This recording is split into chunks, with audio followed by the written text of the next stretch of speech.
tanda Al-Qadar yang tersebar dalam referensi hadis-hadis Nabi SAW. Jadi ada suasana satu malam yang terasa bagi sementara orang itu, kok enak banget ya. Ada yang menyebutkan dari sini itu tanda yang diberikan oleh Allah ke dalam jiwa kita. Dan keesokan harinya, itu digambarkan suasana alam. Ini kalau ini benar riwayatnya ya. Lebih tenang, kelihatan tumbuh-tumbuhan tuh sejuk, gitu kan? Kayak habis bersujud. Alhamdulillah. Ini ada beberapa pertanyaan berhubungan dengan Lailatul Qadar, Ustaz. Berapa banyak? Ada 3 kayaknya sih. Satu Khair, masalah tanda-tandanya, apakah ada hujan sebelum malam itu, apakah waktunya selepas maghrib dan sebelum subuh, apakah paginya kita bisa tahu semalam Lailatul Qadar dengan pandangan matahari, seperti itu, Ustaz. Oh, ada satu lagi, Ustaz, masalah Lailatul Qadar ini, yaitu apakah malam Lailatul Qadar ini dinamakan Qadar karena bisa mengubah takdir seseorang, yaitu seperti kata Nabi, doa seseorang bisa mengubah takdir, panjang umurnya, kesehatan badannya, dan seterusnya. Baik, saya akan mulai dulu dari pertama supaya kita bisa urutkan dengan lebih sistematis. Waktu Al-Qadar, ya, waktu malam Al-Qadar. Jadi kalau kita sudah sebutkan Lailatul Qadar, kita bisa tutup kalimat malamnya karena Lailah itu sudah berarti malam, ya, malam istimewa. Ya, waktu Lailatul Qadar karena isyaratnya lail, malam, dan istimewa pakai tak di situ. Malam itu dibatasi dari mulai ba'da isya. Ya, jadi kalau di Indonesia sekarang misalnya ba'da isya 7:30, nah dengan sunnahnya taruhlah misalnya jam 8 ya. Itu terbentang luas sampai ke menjelang fajar. Ya, kalau bahasa Al-Qur'annya langsung di surah Al-Qadar itu salamun hiya hatta matla'il fajr. Lihat ujung ayatnya. Hiya itu menunjuk ke Lailah, ya, dhamirnya muannats. Hiya, ya, malam Al-Qadar itu hatta terbentang luas, matla'il fajr sampai menjelang fajar. Ya, hatta itu menunjuk kepada ujung sesuatu, ya, ujung sesuatu. Kalau ila ghayah sampai ke tujuannya, kalau hatta ya itu sampai ke batasnya. Ya, batas itu matla' tadi yang tadi saya sebutkan lewat Quran surah Al-Qadar. Kalau saya katakan begini misalnya, ana sausafir min Jakarta ila Eropa hatta Amerika. Saya akan pergi nih ya dari Jakarta ke Eropa sampai ke Amerika. Ya, artinya kan batasnya di Amerika kan? Ya, kalau saya katakan ila, misalnya ila itu sampai ke tempatnya, ke tujuannya. Ya, misalnya ke New York misalnya kan, sampai ke New Yorknya, itu menggunakan ila, pas tempatnya. Tapi kalau kita gunakan hatta sampai di batasnya. Nah, apa batas dari fajar itu, matla'il fajar, itu ada yang menyebutkan sahar, waktu singkat menjelang fajar. Ya, sekitar 15 sampai 25 menitan lah sebelum fajar. Jadi kalau di Indonesia fajarnya sekarang jam 4 misalnya lewat 33, ya maka kurang lebih jam 4.15 lah ya. 4.15 itu sudah sahar. Ya, sahar. Jamaknya disebut ashar.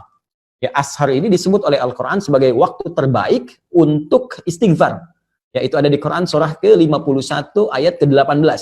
Ya, wabil ashari hum yastaghfirun. Ada orang-orang yang mereka itu biasa istighfar di waktu sahar.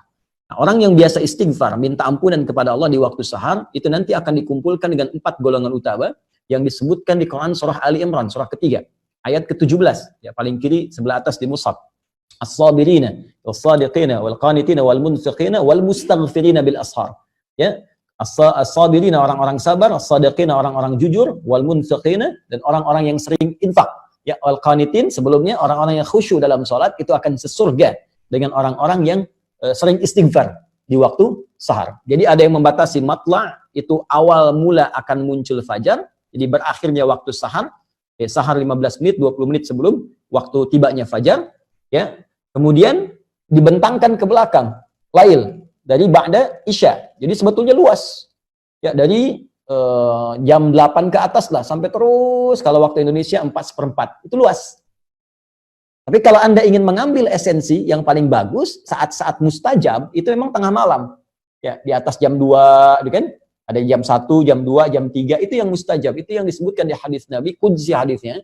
Dan golongan pertama yang menerima dari Nabi itu 30 orang sahabat utama. Hampir semua sahabat utama, Abu Bakar As-Siddiq, Umar bin Khattab, Utsman bin Affan, Ali bin Abi Thalib, radhiyallahu alaihim jami'an, itu meriwayatkan hadis ini. Ya, sampai-sampai ada kalimat yang sangat indah gitu. Allah menyampaikan kepada hamba-hambanya, Siapa yang meminta, aku akan kabulkan. Ya, siapa memohon, aku berikan. Wa man istaghfara li ghafartulah. Siapa yang minta ampun, aku ampuni. Itu yang dikejar. Karena itu Nabi SAW, para sahabat, radhiyallahu alaihim, orang-orang soleh zaman-zaman dulu sampai ke sekarang itu menghidupkan malamnya, khususnya untuk mengejar puncak-puncaknya. Ya, di puncaknya lagi dikejar. Jadi dari ba'da Isya itu mereka terus baca Quran, ada yang sholat, nggak berhenti tuh rata-rata. Ada sebagian orang-orang, termasuk di masa sekarang, ya kita pada umumnya itu mengejar puncaknya saja. Di umumnya kan ba'da Isya, tarawih, istirahat kan, bangun lagi malamnya. Ya orang dulu itu banyak istirahat di siangnya. Sehingga malamnya bisa hidup sampai dengan ke ujungnya. Jadi kalau kita katakan kembali ke Al-Quran, ditanya, Ustadz, kapan waktu Al-Qadar itu, malam Al-Qadar tepatnya, kembalikan pada keterangan Al-Quran, terbentang dari malam itu, ya ma ba'dal Isya, dari setelah Isya itu sampai ke menjelang Fajar. Jadi kalau Anda ingin mendapat kesempatan luas dapat malam Al-Qadar, cara paling gampang adalah jangan tinggalkan malamnya. Ya, khususnya di 10 malam terakhir itu, usahakan tuh ada yang bangun aja. Ya, entah itu jam 10-nya, jam 12-nya, entah jam 1-nya, jam 2-nya, di sela-sela itu Anda usahakan ibadah. Ya, khususnya di ujung-ujung akhir itu. Dari fase jam 2 ke jam 3 ke jam 4 sesuai dengan waktu subuhnya masing-masing. Di dalam 10 malam terakhir usahakan di setiap waktu ini Anda bangun, Anda ibadah di situ walaupun mungkin hanya 5 menit saja, 10 menit saja. Ya, sebagai harapan mendapatkan satu di malam itu. Bahkan ada rumus dari ulama yang lebih dahsyat lagi. Kalau memang sama sekali ya kita nggak ingin ketinggalan dapat malam Al-Qadar, ingin dapat waktu itu, maka gampangnya setiap malam Ramadan dari awal pertama sampai terakhir jangan ketinggalan. Karena malam terakhir 10 terakhir itu kan peluang besar. Tapi boleh jadi dia datang di awal Ramadan, pertengahan atau akhirnya. Karena itu bagi kita yang menyiapkan malam-malam terakhir, cara paling gampang kalau ingin dapat jangan tinggalkan setiap malamnya, batas akhirnya setidaknya menjelang fajar bisa 10 sampai 25 menit sebelum fajar. Ini waktunya ya, terkait dengan ya Ustadz, apakah tanda malam Al-Qadar bisa diamati gitu kan? Yes. Baik. Tanda Al-Qadar yang tersebar dalam referensi hadis-hadis Nabi SAW, khususnya di hadis Muslim, itu tidak memberikan tanda di awal, tapi lebih kepada tanda di akhir.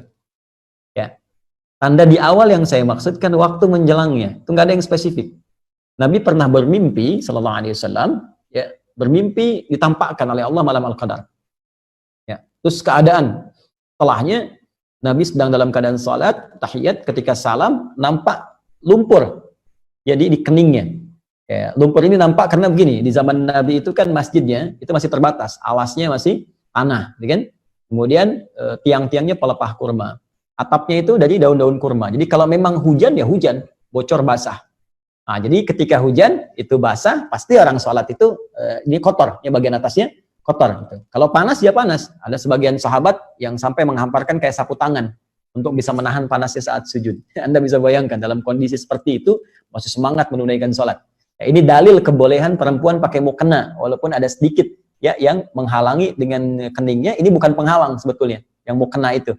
Ya ini disampaikan dalam satu riwayat tadi yang sahabat menghamparkan semacam sapu tangan untuk bisa menjembatani dengan tanah. Ini diambil oleh para ulama kebolehan mukena, ya walaupun akan lebih bagus kalau dibuka sehingga ini bisa nempel, tapi kalau tertutup tidak sengaja karena batas yang kecil tidak ada masalah, termasuk kebolehan dalil menggunakan sajadah.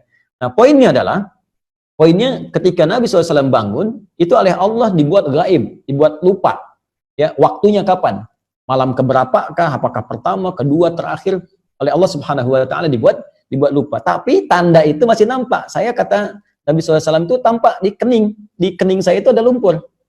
Nah, yang paling menarik, ketika ada satu waktu keesokan harinya, ya itu Nabi SAW sholat dengan sahabat subuh-subuh, begitu salam teman-teman, assalamualaikum warahmatullahi wabarakatuh, dan salam terlihatlah di kening Nabi itu ada lumpur.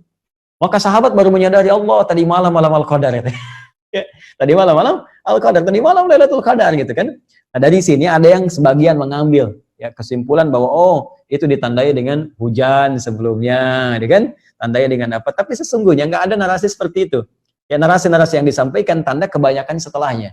Ya bisa ada hujan, bisa cuaca cerah, bisa jadi karena mungkin peristiwa spesifik pada zaman Nabi saja pada saat itu keadaannya mungkin hujan, ya. Boleh jadi di masa-masa yang berbeda mungkin tidak hujan. Ya, mungkin keadaannya nyaman, tenang. Nah, hanya ada digambarkan bahwa malam Paskah itu oleh Al-Quran disebutkan kalimatnya salam. Salam, tenang, damai.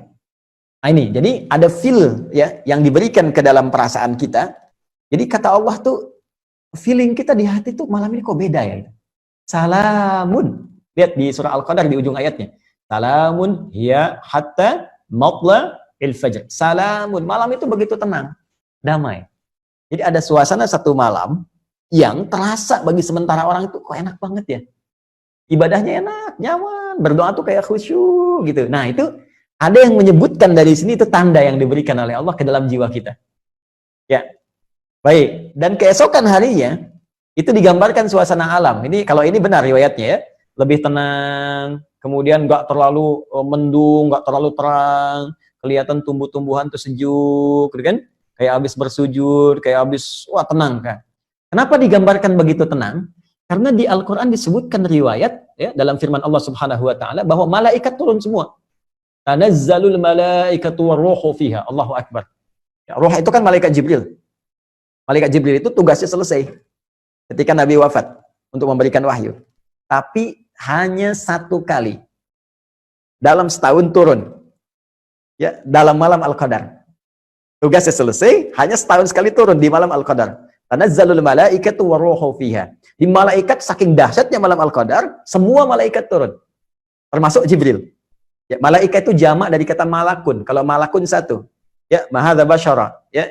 In hadza illa malakun karim. Kata orang-orang sosialita yang kumpul di masa Nabi Yusuf, yang ini sih bukan manusia, ini malaikat yang nyamar jadi manusia. Satu orang malakun.